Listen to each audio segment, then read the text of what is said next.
안녕하세요 여러분. 저의 여행 이야기를 들려드릴 기회를 주셔서 감사합니다.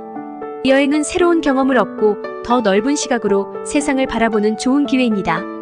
간밤엔 분명히 같은 공간에 있었는데 인기척들이 없어 혼자 있는 기분이었다. 새벽에 떠나는 캐나다 금발 여자아이 게스트에게 호스트가 어디서 자냐고 물었더니 모르겠다고 했고, 화장실 스위치가 어딨냐고 물어도 자긴 휴대폰 켜고 해서 모른다고 했다. 10여일 머물렀다고 했는데 이게 요즘식인가? 커피 한 잔을 끓여 먹고 밥도 먹을 겸 해서 나갔다.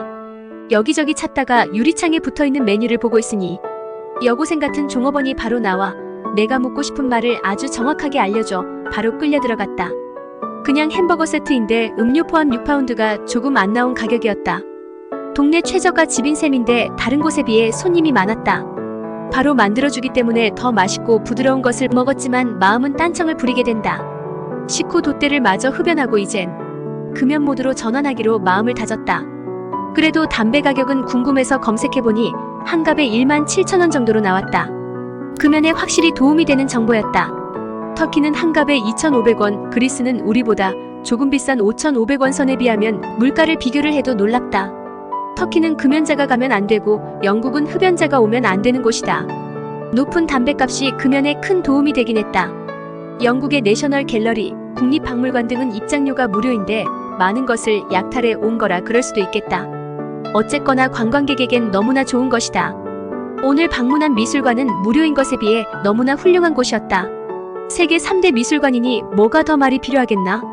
25년 전 방문했을 때는 처음이라 놀라워했지만 지금은 꽤 많은 곳을 다닌 후인데도 놀라움은 오히려 더했다.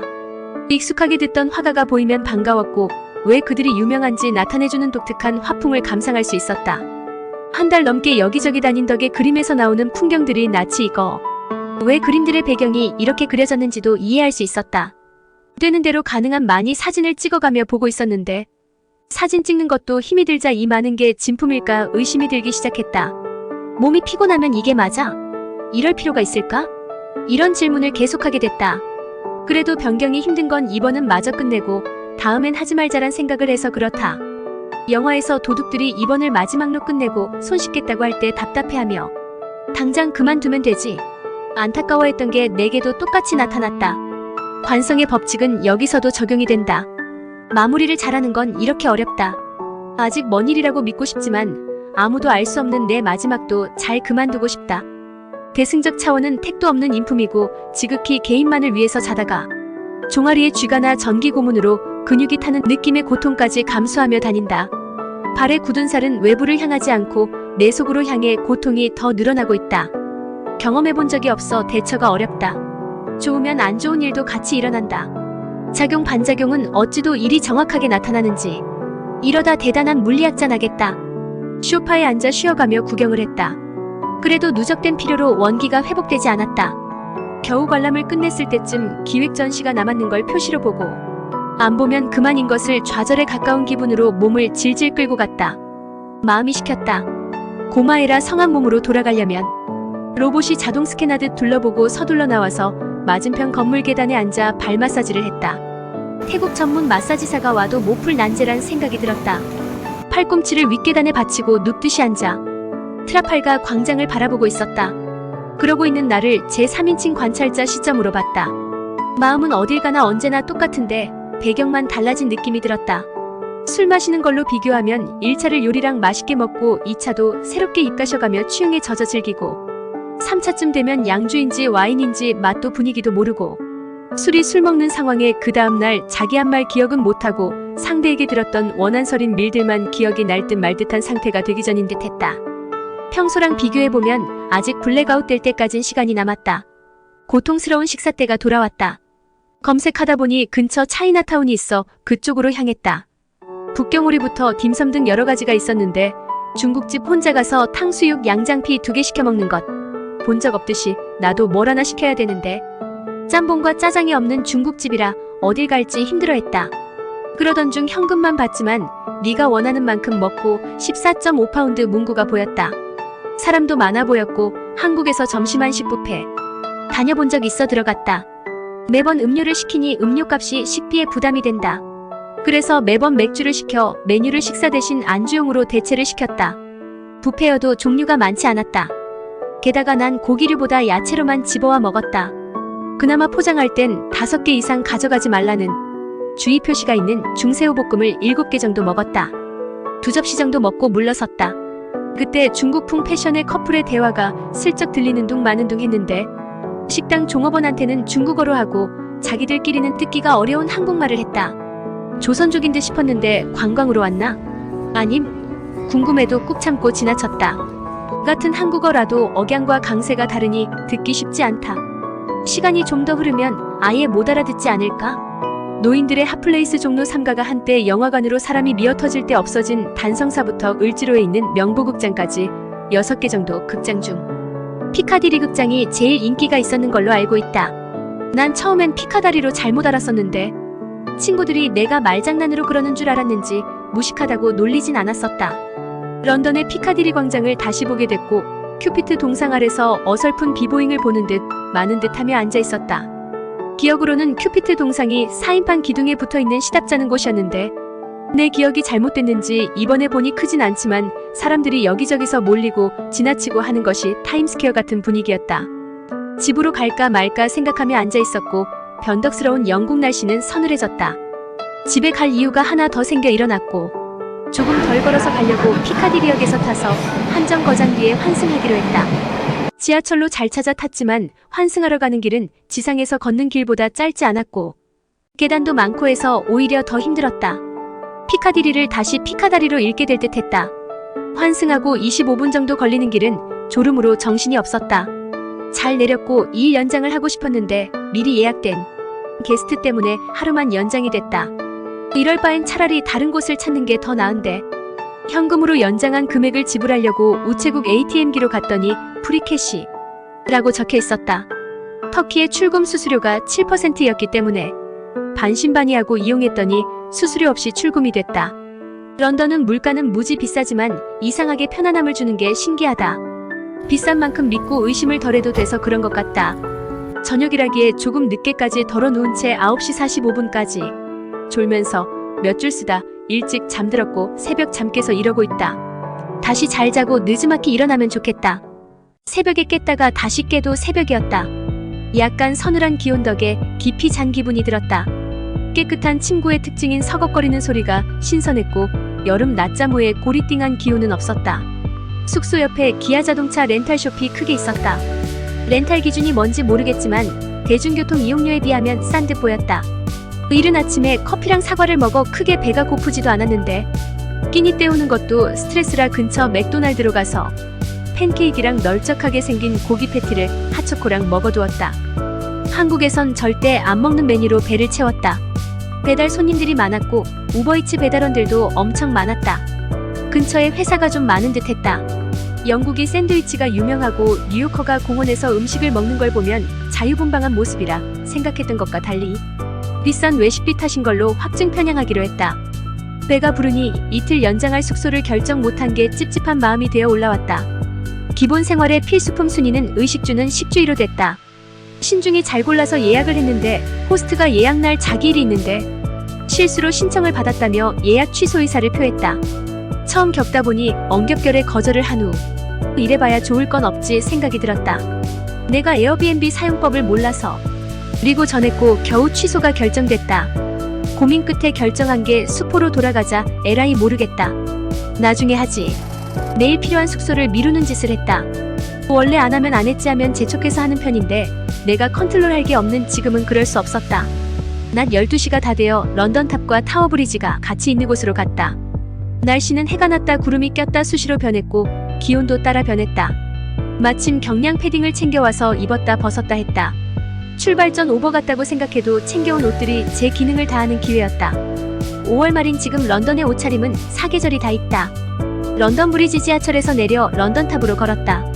오늘은 두꺼운 망사로 신축성 좋은 스니커즈를 신었더니 한결걸음이 가벼웠다. 25년 전 배낭여행 때 런던탑과 타워브리지를 들어가서까지는 관람을 안 했는데 이번에도 똑같이 지나쳤다. 이스탄불 여행 때는 12박 13일 숙소 예약이 느긋하다 보니 굳이 안 가는 곳도 돌아다닐 여유가 있었는데 임시방편으로 숙소를 연장하다 보니 마음에 여유가 없어 그런 것 같았다. 6대0 제국의 수도를 기억도 안 날 시절에 대충 둘러봤어 놓고 저번에 봤는데 란 생각을 한 건 최악의 표현으로 저주까지 받아도 마땅할 짓이었다. 딱히 목표한 것도 없었고 그냥 전향 다녀도 그 자체가 나쁘지 않아. 한강보다 훨씬 좁은 템즈강을 건넜다가 다시 건넜다. 먹는 게 매번 비슷해서 양은 많이 먹지만 요기만 채우는 기분으로 다녔다.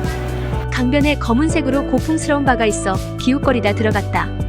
호객을 하는 사람도 없고 누가 종업원인지도 몰라서 쟁반 들고 가는 사람에게 메뉴 좀 달라고 했더니 좌석에 놓인 QR코드를 가리키며 접속하면 메뉴도 주문도 가능하다고 했다. 한국에선 귀찮아서 좀처럼 안 했는데 여기선 비대면이 오히려 편하기도 해서 찬찬히 따라했고 결제 마지막에 공인인증이 필요하다는 알람이 떴다. 타국 통신사 유심칩을 쓰고 있어. 인증 절차가 복잡해 이번에 만들어온 트래블 월렛이란 카드로 결제를 무사히 마무리했다. 결제 옵션에 팁란이 있는데 서비스를 받지도 않고 팁을 주는 것이 말이 안 되기도 하고 피시앤칩스와 화이트 와인 반잔이 5만 원이 넘는 것에 수긍하기도 어려워 노팁에 체크했다. 참고로 노팁란은 제일 구석에 있다. 피시앤칩스 맛은 생선가스보단 맛있었고 와인은 맛을 잘 모르니 그래도 목이 안 메게 하는 걸로는 맥주보다 나았다. 실내 장식이 완전히 고급스럽진 않지만 국내였으면 많이들 좋아했을 분위기였다. 어릴 때 같으면 런던에서 피시앤칩스 먹었어가 전리품이 될 테지만 지금은 그러면 어쩌라고 란답이 돌아올 테지만 그래도 25년 전 못 먹은 걸 이번에 먹은 걸로 만족했다. 목적지로 피하고 싶은 대형 박물관으로 향했다. 6시쯤 마감일 테니 지금 가면 1시간 반만 돌면 되겠지. 누가 시킨 것도 아닌 걸 이렇게 퇴근 시간 기다리는 회사원처럼 계산을 했다. 보긴 봐야겠고 힘들어 보긴 싫고 참 웃기지 않을 수 없다. 대형 박물관 입구부터 사람이 많지만 무료인 것을 감안하면 많은 편이 아니었다. 들어오자마자 관람 안내판이 있고 고대부터 중세까지 있고 정사각형 내부 광장을 중심으로 둘려진 건물은 출입이 자유로워 봤던 걸 또 볼 수도 있고 못 보고 지나칠 수도 있었다. 전시된 것 중 가장 인상 깊은 건 파르테논 신전에서 떼어온 것들이었다. 특별 칸으로 만들어 놓았고 아주 길게 늘여놓았다. 아테네에서의 기억을 복사해서 붙이기를 해봐도 감흥은 오지 않았다. 지난 박물관을 볼 땐 곱씹듯이 봤는데 이렇게 잘 차려진 밥상을 흔들리는 이를 뽑기 전처럼 제대로 뜯고 씹고 맛보고 즐기고 못했다. 몸이 모든 걸 통제한다. 박물관은 예상보다 클로징 타임이 늦었고 도대체 닫으려는 기색이 없었다. 생각보다 빨리 둘러봐서 다시 둘러보기까지 해도 관람객을 내보낼 모습이 아니었다. 미루고 미루다 숙소를 정했다. 휴대폰 배터리가 아슬아슬하기도 해서 대충 정하고 보니 너무 먼 거리여서 취소 버튼을 누르려고 하니 2박 3일 중 하루치 숙박비가 날아가는 거여서 거리를 감수하고 다시 체크하는 걸로 정했다. 괜히 호스트에게 언급부터 한 게 실수였다. 굳이 언급 없이 앱상에서 취소 버튼 누르면 되는데 호들갑만 떵꼴이 되었고 미안한 마음에 좋은 게스트가 되겠다고 충성 맹세까지 해버렸다. 숙소의 거리는 1에서 9단계 중 8단계 구역이었다. 구역별 교통료로 따지면 숙박료가 싼 게 아닌 걸 뒤에야 알았다. 이럴 땐 별 생각 따든다. 시내가 아닌 외곽도 구경할 좋은 기회로 받아들일 수밖에. 1단계 1회 전철 비용 2.8파운드, 8단계 7.8파운드. 1단계 온종일 상한금액 8.1파운드, 8단계 19.1파운드. 피크타임 벗어나면 조금 쌈. 와서 겪어봐야 이해가 됨. 아님 옆에서 개인 교습을 해야 알아들을 듯. 또 저녁때가 왔다. 저번에 문을 닫았던 한식집을 찾아 가려다 옆에 대형마트가 있어서 구경도 할 겸 들어갔다. 매장에 전시된 방식이 한국과 크게 다르지 않았다. 가격도 일반 물가에 비하면 저렴했다. 이마트 같은 규모의 대형 매장은 터키, 그리스, 영국이든 다른 물가에 비해 차이를 적게 느끼게 했다. 화이트 와인 한 병, 영국 최선호 치즈 3종, 마들렌, 코우슬로를 샀다. 한국보다 저렴한 가격에 구매를 하고서야 런던의 서민도 먹곤 살겠구나란 생각이 들었다. 집에 들어오니 다른 게스트도 온 듯했고 여주인은 통화로 언쟁을 벌이고 있었다. 알아서 찌그러지듯 방으로 꺼졌다. 잠시 후 통화를 끝내는 듯해서 와인잔을 가지러 갔을 때 넌 술 먹니? 했더니 예스라고 했고 와인을 큰 잔에 가득 따라줬다. 어차피 다 먹을 심산이었고 다 먹긴 부담스러웠는데 잘 됐다. 갑자기 기분이 업이 된 여주인이 쇼핑해온 스파클링 워터를 내게 건넸다. 와인과 함께 안주도 아닌 식사도 아닌 것으로 저녁 시간을 보냈다. 술만 있으면 어디든 좋다. 취중 천국 다음 날은 숙취지옥. 이틀 더 있을 숙소를 찾아 피크타임을 피해서 나섰다. 피크타임이 아닐 때는 먼 거리일수록 할인율이 높다. 내가 갈 8구역은 1회 승차권 7.8파운드인데 할인이 되면 4.7이다. 외식비보다 대중교통비에 더 놀라게 된다. 런던 최고 중심 빅토리아역에서 자동차 거리로 30km가 안 되었는데 인구 5만여 명 되는 한적한 도시였고 뒤뜰까지 있지만 미국보다 집이 조금 작은 미서부풍 도시였다. 역에서 집까지 1.1마일 정도 거리였는데 1km는 우습게 다녔는데 마일은 1.6km인데 마치 2km가 넘게 느껴졌다. 모든 수치가 영국 고유의 것을 사용해서 맥주도 500cc로 딱 끊어지지 않고 583cc로 적혀있는 경우가 있었다. 나도 다른 것은 세계 기준을 잘 알겠는데 집에 대한 평수는 제곱미터로 치환이 잘 안 된다. 집을 찾아오기 전 역 근처에 있으니 시간이 맞으면 날 태워준다고 했는데 막상 도착 전까지 문자가 오질 않았고 걸어서 집에 오니 백인 아줌마가 집 청소를 하고 있었다. 같은 하우스메이트인 줄 알았는데 직업이 집 청소인 것이었고 흑인 집에서 백인이 청소하는 건 본 적이 없어서 새로웠다. 나중에 보니 집주인은 회계사 일을 하고 자원봉사로 교회 일까지 하는 아프리카 토고 사람이며 프랑스에서 살다가 이곳으로 온 지는 12년이 됐다고 했다. 지난 호스트도 비슷했는데 이런 사람들이 꽤나 많은 듯 했다. 집 사용을 설명해주고 또다시 런던 중심으로 나간다고 하길래 넉살 좋게 나도 같이 갈 수 있겠냐고 물었더니 오케이. 뒤늦게 네가 싫다면 노라고 말해라고 했지만 그럴 사람은 사이코패스 아닌 이상 없을 것이다. 상황이 어려워질 때면 평소 없던 넉살이 필요한 만큼은 나왔다. 옆에 타라고 해서 타려고 하니 운전석이었다. 사실 영국 지방 소도시를 자동차로 다니고 싶었는데 런던 시내로 가는 동안 옆에서 운전하는 것을 보니 웬만하면 자가운전은 안 하는 게 좋겠다는 생각이 들었다. 운전석 위치가 다른 나라에서 한국 여성이 운전 실수로 죽었다는 뉴스도 봤고 차를 타고 오면서 풀밭이 넓게 펼쳐진 그리니치 공원도 봤다. 중간중간 지명을 알려줬고 그녀의 목적지는 말 그대로 런던 중앙이었다. 버킹엄궁까지 걷다 보니 태극기가 보였고 아주 한국스러운 사무빌딩의 한국 영사관이었는데 안내문도 A4 용지를 비닐 코팅해서 붙여놨다. 뉴스에서 해외 공관들이 일 제대로 못해서 벌어지는 이야기가 수시로 들렸던 게 이해됐다. 국가에서 주는 예산이 얼마나 적으면 동네 구멍가게보다 어설픈 안내문을 붙여놓았다. 내용도 우리 영사 업무는 모두 예약제이며 웬만하면 오지 마라. 우린 놀러왔지 일하러 온 게 아니다라고 광고하는 듯 했다. 버킹엄궁에 가까이 오자 딱 봐도 고풍스럽지만 깔끔한 호텔이 보여 가격을 검색을 해봤더니 할인해서 200만원이 살짝 넘었다. 친구 중 제일 부자인 친구는 이런 데서 지낼까? 궁금했다. 가까운 사람 중에서 그 정도 지출을 한 사람을 한 명도 본 적이 없다. 버킹엄궁은 쇠창살로 둘러져 있었고 빨간 제복의 몸통보다 큰 곰털 모자를 쓴 경비병이 있었고 다른 한쪽엔 현대식 군복을 입고 접이식 자동 소총을 메고 있었다. 버킹엄궁에서 직선으로 길게 뻗은 길은 TV 중계로 엘리자베스 2세 장례 행렬이 걷던 걸 방송해줘서 눈에 익숙했다. 방송에서 느리지 않지만 천천히 좌우로 발걸음을 짓누르듯이 걷던 게 기억이 났다. 장례식이야 항상 힘든 일이지만 걷느라 고생이 더했을 것 같았다. 길의 끝에는 트라팔 가광장이었고 바로 옆에 있는 내셔널 갤러리. 예전에 지도 들고 찾아다닐 때 더 잘 찾아다녔다는 생각이 들었다. 내비게이션 이용해서 목적지를 찾아가는 버릇이 되어서 다음에 같은 곳을 가도 가시감도 방향 감각도 없는 듯 구글 지도에 의존하니 코앞만 알 뿐 넓게 알지 못했다. 너무도 천천히 둘러본 탓에 시간만 흘러갔다. 막상 이 일을 연장하고 보니 딱히 할 걸 찾지도 못하겠고 찾기도 싫었다. 버킹엄궁의 바로 옆에 있는 제임스 파크엔 많은 사람들이 잔디 위에서 토요일 오후를 즐기고 있었다. 공원 벤치마다 사람들이 앉아 이야기를 나누고 다람쥐나 새들에게 모이를 주면서 즐거워했다. 난 커다란 백조 한 마리 잡으면 10명은 먹겠다 라는 생각만 했다. 빅토리아역과 버스 터미널은 길 대각선으로 나뉘어져 있었고 다음 여정을 대비할 겸 둘러봤다. 역의 웅장함을 터미널에선 볼 수 없었다. 대신 사람들이 많아서 붐볐다. 젊고 약해 보이는 한국 아가씨 둘이 각각 큰 캐리어 작은 캐리어 배낭을 가지고 이동했고 볼이 열에 들떠 발그레 보여 어딘지 불안해 보였다. 몇 걸음 떨어진 곳에서 가만히 지켜봤다. 번갈아 가며 뭘 알아보러 다니다 같이 앉았을 때 아는 척 안 하겠다는 다짐을 못 지키고 물었다. 다음 행선지가 어디예요? 겁내지 마시고. 네덜란드인데 차를 놓쳤어요. 짐이 많아 힘드시겠어요. 힘내세요.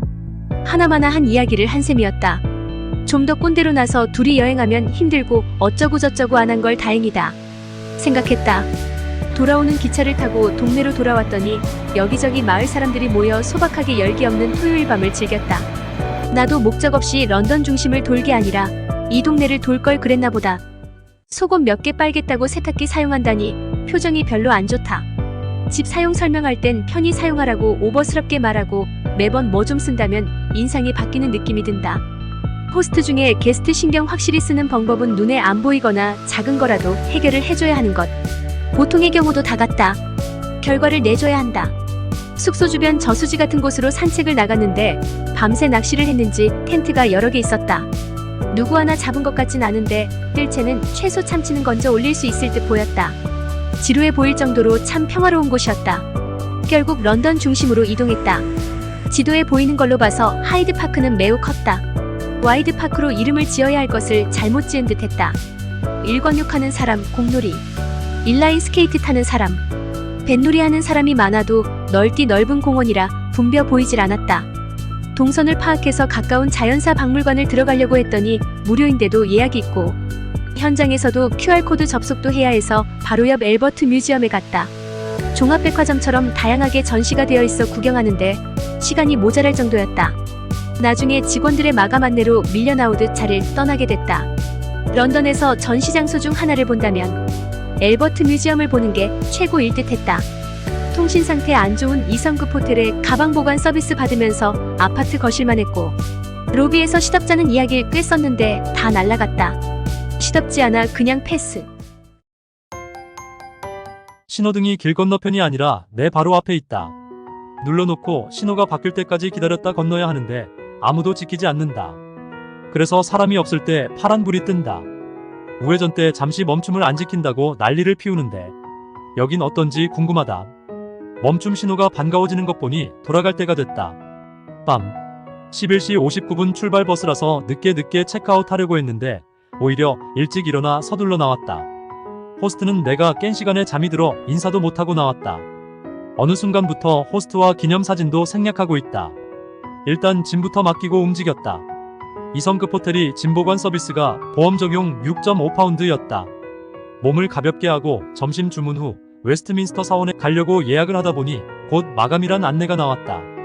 27파운드 입장료 한번 내고 구경하려던 걸 그만두고 테이트 브리튼으로 갔다. 현대미술에 대해 너무 몰라 관심도 없었는데 40여일 고전만 보다가 모던아트를 접하니 상큼하고 개운한 맛이었다. 왜 미술에 사조가 있는지 알 듯했다. 현대물만 있는 게 아니라 고전도 같이 있었고 윌리엄 터너 특별전까지 열렸다. 마감 시간이 되자 특별전 시장도 개방을 해서 보게 됐는데 명성만큼 작품 수도 무지 많았다. 바다를 배경으로 그린 그림이 대다수였고 나이가 더 들어가면서 인상파 화풍으로 특정 장면을 중점적으로 그려냈다. 제일 마지막으로 퇴정을 했고 버스 시간이 한참 남아 웨스트민스터 사원 쪽으로 갔다. 첫날 강가에서 야경을 찍던 방향과 반대 방향에서 돌아보고 있을 때 칼레의 시민들이란 로댕의 조각품이 보였다. 몸이 피곤해져서 미루어진 일기는 하루만 지나도 그날의 감정이 떠오르질 않았다. 감정이 들끓을 땐 하루만 지나면 좀 다 한다고는 하나 몸이 피곤해야 가능할 일이다. 대체로 버스 정류장은 어수선하며 상대적으로 저소득층이 사용하는 편이라 시각 청각 후각이 유쾌하질 못하다. 2시간 가까이 남은 스코틀랜드 에든버러행 버스를 타기 위해 빅토리아 코치 스테이션에 도착했다. 사실 전날 미리 와봐서 그렇게까지 일찍 올 일이 아니었지만 딱히 어중간한 시간을 보낼 만한 것도 없었다. 술 취한 사람도 노숙인도 보였는데 다른 장소보다 나 같은 유색인종이 더 많았다. 출발 전 탑승구에 정확하게 왔어도 같은 시간 같은 개찰구에서 버스가 중복으로 있어서 인도에서 온 관광객에게 이 줄이 에딘버러 가는 줄이냐고 물었더니 그런 것 같다고 했고 여행에 대한 짧은 이야기를 나눴다. 그는 밤 12시 차를 타고 오전 8시 도착해서 그날 밤 차로 런던으로 돌아온다고 했다. 이틀간 숙박을 버스 안에서 한다는 말이었다. 25년 전 배낭여행 때 그렇게 해본 적이 있었고 젊었어도 못할 짓이었다. 버스는 우리나라 직행버스 좌석처럼 좁았다. 8시간을 타고 가기엔 너무 힘들 것 같았다. 좌석이 정해지지 않아 알아서 앉아야 하는데 사람은 없고 여자 가방이 놓여있길래 앉았다. 나중에 보니 나보다 덩치가 살짝 큰 흑인 여성인데 육상선수 같은 허벅지를 가지고 있어 남자보다 넓게 쩍 벌리고 있는 통에 난 미니스커트 입고 처음 예비시부모 만나러 가는 아가씨처럼 두 무릎을 꼭 붙이고 8시간을 보내야 했다. 장시간 버스 운행으로 탑승자 전원은 모두가 고통스러워 보였다. 아침이 되면서는 처음과 달리 채취도 조금씩 났다. 달리는 버스 창밖 풍경은 얕은 구릉의 연속으로 우리나라 평택 주위에서 잠깐 볼 수 있는데 여기선 몇 시간 연속으로 초록이 드넓게 펼쳐 있었다. 바이킹이 처음 와서 봤을 땐 천국이 따로 없었을 것 같았다. 나도 바이킹인지 똑같은 생각이 들었다. 고통의 시간이 지나 도착한 에딘버러는 생각보다 크진 않았다. 체코 프라하를 연상시킬 만큼 구도심이 잘 보존되어 있고 밀접해서 관광객들에겐 아주 흡족한 환경이었다. 배도 배터리도 채울 겸 맥도날드를 찾았다. 먹는 것 안 따지거나 초저가 여행자들의 성지답게 다른 곳보다 사람들이 많았다. 불과 6파운드도 안 되는 가격으로 맥모닝 버거와 감자칩 대신 포도 몇 알 작은 사과 슬라이스 몇 조각인 사이드 메뉴에 커피를 먹었다. 좌석에 부착된 콘센트로 배터리 충전도 빨리 됐다. 맥도날드는 평소엔 한 번도 안 가다 여행 오면 매번 찾게 되는 최고의 패스트푸드점인 이유를 많이 가지고 있다. 옛날 나 때는 빈 공터에서 눈물 젖은 빵으로 끼니를 때웠던 배낭 여행자들에게 맥도날드는 고급에 가까운 메뉴였다. 에딘버러 성체가 하이라이트인지 사전 예약이 필요해서 다음날로 미루었다. 에디버러도 내셔널 갤러리가 있었고 입장료는 무료였다. 그 이후로 사람들도 적지 않았다. 어설픈 입장료로 사람들 못 들어오게 하지 말고 많은 사람들의 쉼터이자 만남의 장소가 될 수 있도록 소장품도 별로 없는 미술관들은 서울박물관이나 경희궁처럼 입장 무료로 만들었으면 좋겠다. 휘적휘적 한참을 다니다가 8파운드나 주고 가방 보관함에 놔둔 짐을 찾아 또 새로운 숙소로 출발했다. 한적한 동네에 비해 커다란 테스코 영국식 이마트가 있었다. 전용용으로 버거빵과 코우슬로 견과류 스모크 치즈 와인 한 병을 샀다. 숙소를 찾아 들어가 간단한 사용 설명을 듣는데 젊은 여자라서인지 피곤해서인지 목소리가 기어 들어갔다. 폴란드 출신 백인 여성이고 주위에 유치원 교사로 지내며 약혼자와 여행을 자주 다니고 방도 깨끗하고 정리정돈이 잘 되어서 호텔보다 아늑한 분위기였다. 기타 주방용품들 사용에 대해 차분하게 설명했지만 쿨한 말투로 눈치 없이 써도 될 느낌을 줬다. 전망 좋은 창밖을 보면서 방 안 탁자에서 저녁을 먹었다. 코우슬로를 빵에 잔뜩 넣고 견과류와 스모크 치즈를 곁들이나 기름이 많은 고기 패티보다 담백해 입맛에 잘 맞았고 콜라 대신 와인을 먹으니 들쩍지근한 단맛이 없어 좋았다. 요기를 때우고 샤워를 마친 후 졸음이 오는데도 새벽에 깰 걸 걱정에 참고 그린그린한 동네를 둘러보았다. 어쩌다 개와 산책하는 사람 말고는 눈에 보이는 게 없다. 너무 조용해서 1시간도 안 돼서 여기 살면 좋겠다란 생각이 사라지고 지루하겠다는 생각으로 바뀌었다. 보여지는 풍경은 화려하진 않지만 편안하고 정말 낙원 같은 곳이었다. 앞으로 여행이 행복하고 즐겁게 보낼 수 있도록 힘을 내겠습니다. 다음에 또 이야기 나눌 수 있길 바랍니다. 안녕히 계세요.